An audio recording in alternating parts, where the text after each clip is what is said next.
안녕하십니까. 정확한 분석으로 시대 흐름을 읽어드리는 Y타임스 논평의 추국일입니다. 지금 문재인 정부가 자화자찬할 때가 아니지 않습니까? 반성을 할 줄 모르고 자신들의 자랑만 늘어놓고 있습니다. 정말 큰일입니다.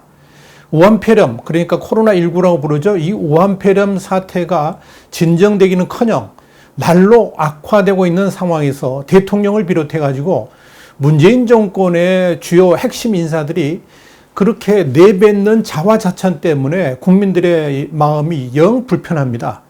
우선 문재인 대통령의 자화자찬 어떤 걸 볼까요? 이 대통령의 습관성 자화자찬 이미 정평이 나 있죠. 그런데 이 우한폐렴 사태에서도 그 버릇을 고치지 못하고 있습니다. 문재인 대통령은 2일 날에도 국군 대전병원을 찾아가지고 메르스 때에 비하면 투명하게 모든 정보가 국민에 공개되고 있는 것 참 좋아졌다 이렇게 말을 했죠. 정부 대응을 자화자찬한 겁니다. 이어진 국군 간호사관학교에서의 대통령 발언 참 더욱 가관입니다. 대통령은 신임 간호장교들한테 대구로 보내게 돼서 안쓰럽고 미안하다라고 그랬습니다. 이게 대통령으로서 할 말입니까? 대구가 죽음의 땅이라도 된다는 이야기입니까? 그들이 죽으려고 그곳에 가는 겁니까? 당신들 때문에 우리는 반드시 승리할 것이다. 극복할 것이다. 이렇게 말해야 정상 아닙니까? 자화자찬에 이어 말실수가 또다시 국민들을 불안하게 만드는 겁니다. 조마조마합니다. 대통령 2일 국무회의에서도 신천지 이전과 이후가 완전히 다른 양상이라 그러면서 세계가 인정하듯이 필요한 만큼 전수조사를 실시하고 역학조사를 강화해서 확진자를 빠르게 찾아내고 치료하는 모범을 보이고 있다라고 했습니다. 또 자랑질입니다. 지금은 대통령이 허리를 숙여야 할 때이지 저렇게 고개를 쳐들고 자랑할 때가 아니지 않습니까? 이렇게 우한폐렴으로 고통을 당하고 있는 우리 국민들의 마음을 조금이라도 헤아린다 그러면 저럴 수가 있을까 하는 생각이 듭니다. 끝없는 중국 사랑과 무능한 대처, 이것 때문에 초기 대응이 실패했죠. 지금 상황이 이렇게 악화됐는데도 뭘 자랑할 게 있다고 저렇게 고개를 쳐드는지 모르겠습니다. 문 대통령은 지난 13일에도 방역 당국이 끝까지 긴장을 놓지 않고 최선을 다하고 있기 때문에 코로나19는 머지않아 종식될 것이라고 말했죠. 지금 그 말대로 가고 있습니까? 하기야 대통령은 경제 부분에 있어서도 자화자찬을 계속 늘어났죠. 심지어 소득 주도 성장과 최저임금이 아주 긍정적이다. 그 효과가 90%나 된다. 이렇게 자화자찬했습니다만은 결과는 황당했죠. 정말 참담할 정도죠. 경제 규모도 소득도 사실상 다 후퇴했지 않습니까? 반성을 할 줄 모르고 자화자찬만 가득한 대통령. 그래서 우한폐렴에 대해서도 한 번도 국민들한테 미안하다는 말을 하지 않은 걸 겁니다. 왜요? 우한폐렴, 대통령이 잘하고 있다고 생각하기 때문에 그러겠죠. 할 말이 없습니다. 강경화 외교부 장관의 자화자찬, 생각할수록 국민들을 열불나게 만듭니다. 강경화 장관은 2일날 중국인 입국자 관리가 참 잘 되고 있다라고 말했습니다. 한국인이 91개국에서 입국 제한 조치를 당하고 그래서 온갖 수모를 다 당하고 있죠. 중국에서는 한국민의 집 대문에 강목으로 이렇게 봉쇄되는 일까지 발생하고 있는데 엉뚱한 소리만 지금 하고 있는 겁니다. 지난달 하순에는 세계 곳곳에서 우리 국민들의 입국이 금지당하고 있고 심지어 격리시키는 일까지 발생했음에도 불구하고 태연히 유럽에서 일정을 계속했죠. 심지어 26일에는 영국에 가서 영국 외교부 장관도 만나지 못하는 수모를 당했습니다. 그런데도 강경화 장관은 귀국하면서 뭐라 그랬느냐? 한국의 능력을 믿는다는 게 국제사회의 평가라 말했습니다. 유럽 출장에 대해서도 강 장관은 여러 주요 나라들을 상대로 우리가 취하는 방역 노력을 잘 설명했고 그래서 상대국의 협조를 요청했다. 그런 좋은 기회였다라고 말했습니다. 그래서 지금 이렇게 상황이 되고 있는 겁니까? 그렇게 국제사회가 한국의 능력을 믿고 상대국의 협조를 요청했음에도 지금 우리 국민 1200여 명이 세계 곳곳에서 격리당하고 한국으로 돌아오지 못하고 있는 겁니까? 그뿐입니까? 베트남은 한국인 입국 제한에 대한 강경화 장관의 항의 전화를 받던 바로 그 다음 날 베트남으로 가던 아시아나항공 여객기 착륙을 불허했죠. 그래서 결국 회항했습니다. 한마디로 대한민국의 외교부 장관이 철저하게 투명인간 취급받고 있고요. 무시당하는 겁니다. 상황이라며도 강 장관은 외교적으로 잘 대응하고 있다. 할 만큼 했다라고 말합니다. 각국이 자체 평가에 따른 조치에 대해서 우리가 간섭할 일은 아니다라고 말했습니다. 속이 뒤집어질 일입니다. 강 장관은 여기에다가 방역에 취약한 나라가 입국 금지를 한다 이런 말도 했습니다. 파문이 일었죠.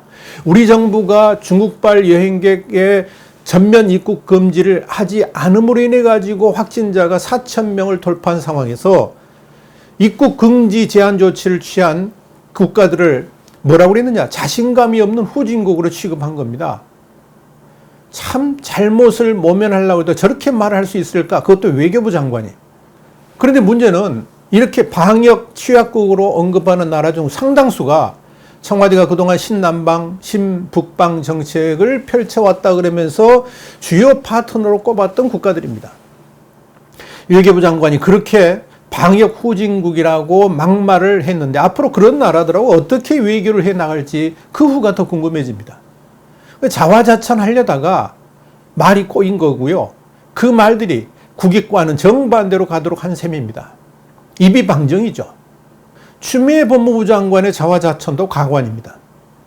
추미애 장관은 중국에 대한 입국 금지 조치를 왜 하지 않느냐 이렇게 질문하니까 그간 한국의 조치는 상당히 과학적이고 객관적이며 실효적이었다. 그래서 국제사회도 그렇게 평가를 하고 있다라고 말했습니다. 한마디로 어이가 없습니다. 날마다 우리 국민에 대한 입국 금지 국가들이 늘어나고 있고요. 한국인이라는 것이 이렇게 부끄러울 수가 없는 상황임에도 불구하고 이런 국면을 초래한 것에 대한 미안함은 1도 없습니다.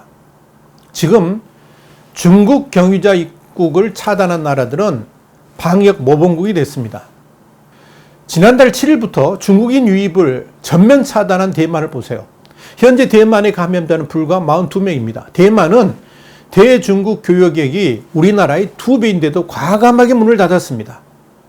베트남 어떻습니까? 지난달 1일부터 중국과의 모든 교류를 전면 중단했습니다. 그리고 지금 감염자는 불과 16명입니다. 중국의 수출 대부분을 의지하는 몽골을 보세요.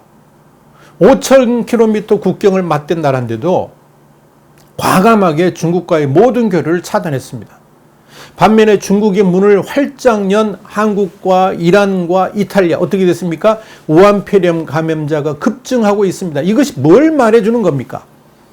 그런데도 외국인 입국 관리 책임자인 추미애 장관은 잘하고 있다라고 말합니다. 뭘 잘했다는 겁니까? 박능우 보건복지부 장관의 자화자찬도 참 기관차입니다. 이 박 장관의 무능은 이미 여러 번 지적한 바 있습니다. 무능하다 보니까 내뱉는 말도 수준 이하입니다. 박능우 장관은 지난달 26일 우한폐렴 확산 사태에 대해서 가장 큰 원인은 중국에서 들어온 한국인이었다라고 말한 바 있습니다. 여기에 대해서는 우리 와이타임스 여러 번 논평을 통해서 지적했고요. 진영 행정안전부 장관이 2일날 국회에서 지금 단계에서는 어떤 근거도 없는 이야기라 그러면서 일축을 했죠. 그러면서 중국인 입국을 전면 금지한다면 리스크가 줄어들 수 있다는 건 그건 전문가가 아니더라도 상식적으로 아는 것이라고 말했습니다. 더 말할 필요가 어디 있겠습니까?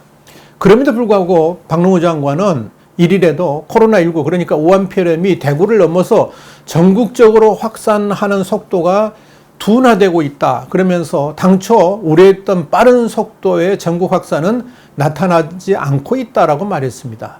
한마디로 정부가 잘 대응하고 있어서 진정 국면으로 들어섰다는 이야기입니다. 그런데 이 말에 동의할 사람은 아무도 없을 겁니다. 그런데 여러분 참 이런 당국이 이렇게 말한 걸 보면 정말 대한민국 국민이라는 게 부끄러울 수밖에 없다 하는 생각이 듭니다. 마스크 관리 하나 제대로 못하는 정부가 뭘 잘한다고 이야기합니까? 메르스 때보다 낫다고요? 문재인 정부가 지속적으로 자화자찬하는 것 중에 하나가 뭐냐? 지금 우한폐렴에 대한 정부 대처가 박근혜 정부의 메르스 때보다 훨씬 낫다라고 말하는 겁니다.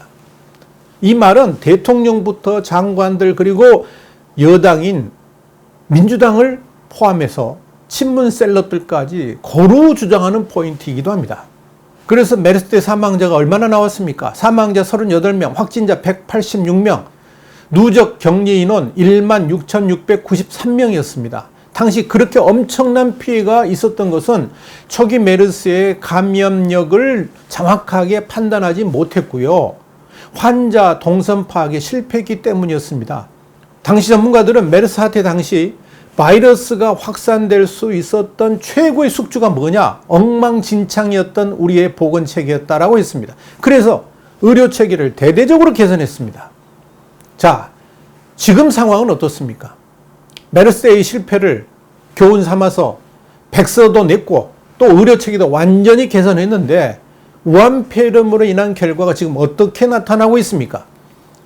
3월 4일 0시 현재 우리나라 사망자 32명입니다. 확진자 5,186명입니다. 격리 인원 파악 불가능할 정도로 많습니다. 이 수치도 끝이 아닙니다. 지금 진행형입니다. 메르스 때보다 더 나아진 것이 뭐가 있습니까? 박근혜 때 우한폐렴이 발생했더라면 이보다 훨씬 더 심했을 것이다. 이런 말을 한 유명한 사람이 있죠. 공지영입니다. 기관차입니다. 지금 문재인 정부는 가장 기본적인 마스크 공급 하나도 제대로 못하고 있습니다. 오죽했으면 국민에게 사과하는 것을 금기로 여기는 뭐 이렇게 생각하는 것 같아요. 금기로 여기는 그 말이 정확할 겁니다. 대통령마저도 마스크를 충분히 공급하지 못해서 국민들한테 송구스럽게 생각한다라고 사과했겠습니까? 대통령부터 집권여당 그리고 민주당이 장악하고 있는 지방자치단체장들까지 방역 기본을 지키지 않아가지고 문제가 이렇게 악화된 것에 대해서는 말하지 않고 나는 잘하고 있다라고 자화자찬합니다. 그러면서 정작 국민들이 잘못했다라고 엉뚱한 삿대질을 하고 있습니다. 국내에 우한폐렴을 들여온 것도 우리 국민 탓이고 마스크 대란이 일어난 것도 국민 탓입니다. 다시 한번 묻습니다. 우한폐렴에 대해서 중국 내에서 공식적으로 확인된 날은 지난해 12월입니다. 그리고 국내 언론에 중국의 우한폐렴 사망자가 발생했다는 기사가 처음 나온 시기는 2020년 1월 14일입니다. 그리고 20일 장하성 주중대사가 어제 19일 날이죠. 어제 중국에서의 환자가 총 200명이 넘었다 그러면서 우한을 이렇게 벗어나가지고 베이징과 선진에도 환자가 발생했고 해외에서도 태국과 일본에서 확진 환자가 나왔으니까 이렇게 우리 주변에 있는 일본이나 한국도 조심해야 된다라고 말을 했습니다. 그런데 바로 그날 국내에서도 중국인 여행객 환자 1명이 발생했습니다. 그런데도 문재인 정권은 가타부터 아무 말이 없습니다. 그러고도 일주일에 지난 26일 대통령은 정부가 지자체들과 함께 모든 단위에서 필요한 노력을 다하고 있기 때문에 국민들께서도 정부를 믿고 필요한 조치에 대해서 과도한 불안을 갖지 마실 것을 당부드린다라고 했습니다. 그렇게 정부가 오물쭈물하던 그때에 빅데이터 분석 결과 폐렴으로 인해 가지고 봉쇄되기 전후로 우한을 빠져나간 거주자 500만 명 가운데 6,430명이 한국으로 들어왔습니다. 우한폐렴의 국내 확산이 본격적으로 시작된 것도 그 즈음이었습니다. 그리고 27일 대통령은 처음으로 우한폐렴과 관련해 가지고 최초 발생지인 중국 우한 지역에서 입국한 사람들에 대해서 전수조사를 추진하라고 지시했습니다. 이렇게 골든타임은 지나가고 있었습니다. 여러분, 그렇게도 세월호 7시간을 문제 삼던 문재인 정권, 정작 제2의 세월호인 우한폐렴 사태에 대해서 뭐라고 이야기를 해야 될 것입니까? 이쯤에서 우리는 정은경 질병관리본부장의 말을 귀담아 들을 필요가 있습니다. 문재인 정권 전체가 이렇게 자화자찬하고 있는 이 상황에서 정은경 질병관리본부장의 말이 국민들에게 잔잔한 감동을 주고 있습니다. 정은경 본부장은 우한폐렴 발생 이후에 쪽잠을 자가면서 방역 최일선에서 수고하고 있습니다. 매일 국민들에게 브리핑하고 또 우한폐렴 대처를 진두지휘하고 있습니다. 그 성실함과 솔직함 때문에 국민들도 신뢰를 보내고 있습니다. 그런데 정은경 본부장이 얼마 전 이런 말을 했습니다. 방역당국이 고생한다고 조명해 주시는 것은 감사하다. 그러나 하지만 개인에게 관심이 쏠리거나 미담으로 포장되는 것은 적절치 않다. 그랬습니다. 우리가 문재인 정부에게 하고 싶은 말이 바로 이겁니다. 지금은 자화자찬할 때가 아닙니다. 칭찬 듣고 싶은 마음이 굴뚝 같을지라도 입을 꾹 다물어야 됩니다. 지금은 온통 방역에만 신경을 집중해야 됩니다. 제대로 하지도 못하는 주제에 자화자찬이 나고 있으니까 국민들의 원성이 자자한 거 아니겠습니까? 그런데 정은경 본부장의 이 말은 가슴에 와닿습니다. 그것이 공직자의 자세고 또 전투에 임하는 전사들이 마땅히 취해야 할 도리이기 때문에 그렇습니다. 문재인 대통령과 공직자들, 특히 집권여당 사람들, 지금 정은경의 이 말을 귀담아 들으시기 바랍니다. 지금은 자아자찬할 때가 아닙니다. 와이타임스 논평이었습니다. 다음 시간에 다시 찾아뵙겠습니다. 감사합니다.